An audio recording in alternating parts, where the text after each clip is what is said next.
Let's be real. With unpredictable weather and a power grid that feels a little shaky sometimes, having a solid backup plan isn't a luxury anymore. It's pretty much a necessity.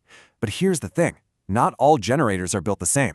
So we're going to figure out which of these two power players is the right fit for you, the smart modern inverter or the tough old school conventional. You know the feeling, right? The lights flicker, and then everything just goes dead. The Wi-Fi's gone, the hum of the refrigerator stops. You're literally in the dark. It's frustrating, and it happens way too often. And that's exactly why picking the right generator before you need it is so important. So in this explainer, we're going to break down the two main options you've got, the inverter generator and the conventional one. By the end, you'll know exactly what you need for 2025 and beyond. Okay, so at a basic level, both of these machines do the same job. They take fuel, like gasoline, and use an engine to turn it into electricity. Simple enough. But the real difference, the thing that changes everything, is how they get that power from the engine to your phone charger or your power tools. A conventional generator is super direct about it. Its engine has to run at a constant, loud 3600 RPM, no exceptions. That's what it takes to create the right frequency for your appliances. So the alternator makes AC power and boom, it goes straight to the outlets. It's a simple two-step dance, but as you'll see, it's a little bit brutish. The inverter, now this is where things get clever. It has a much more elegant three-step process. It starts with that same raw AC power, but then it does something amazing. It converts it into clean DC power, and then uses a tiny computer, a microprocessor, to invert it back into a perfectly smooth, stable AC signal. That whole inversion process is the secret sauce.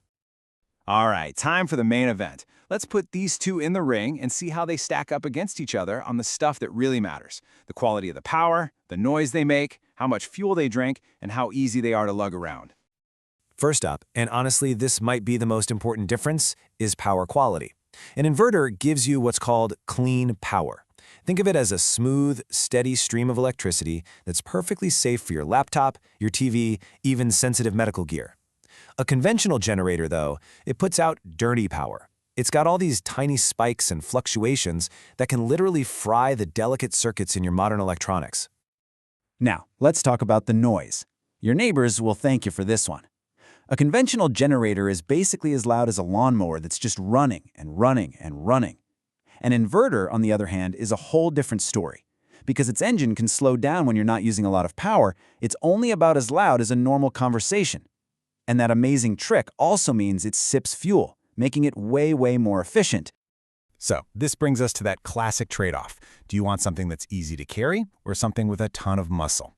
Inverters are the lightweights. They're compact, portable, and just perfect for taking camping or to a tailgate. Conventionals are the heavyweights. They are big, bulky beasts, but they pack a serious punch, giving you all the raw power you'd need for a construction site or to run your entire house. Okay, so with all of that laid out, how in the world do you choose? Well, it really just comes down to answering one simple question. What exactly are you planning to power with it? And this right here is the #1 question. This is the big one you have to ask yourself. Because if the answer to this is yes, your choice gets a whole lot easier. The inverter is basically built for modern life. It's the one you want for that weekend RV trip or for keeping your home office online during an outage. And if you live in a neighborhood where you don't want to tick everyone off, it's pretty much the only way to go. It's the smart, quiet, tech-friendly choice. But what about the other side of the coin? What if your needs are less about powering a laptop and more about powering, say, a circular saw or a well pump? What if you need raw, brute force? This is where the old-school conventional generator really earns its keep. It's the workhorse you want on a job site, on a farm, or for powering those huge appliances like your central AC. When you just need the most power you can get for the lowest price, this is your guy. Of course, we can't ignore the bottom line. The final decision for a lot of us comes down to money.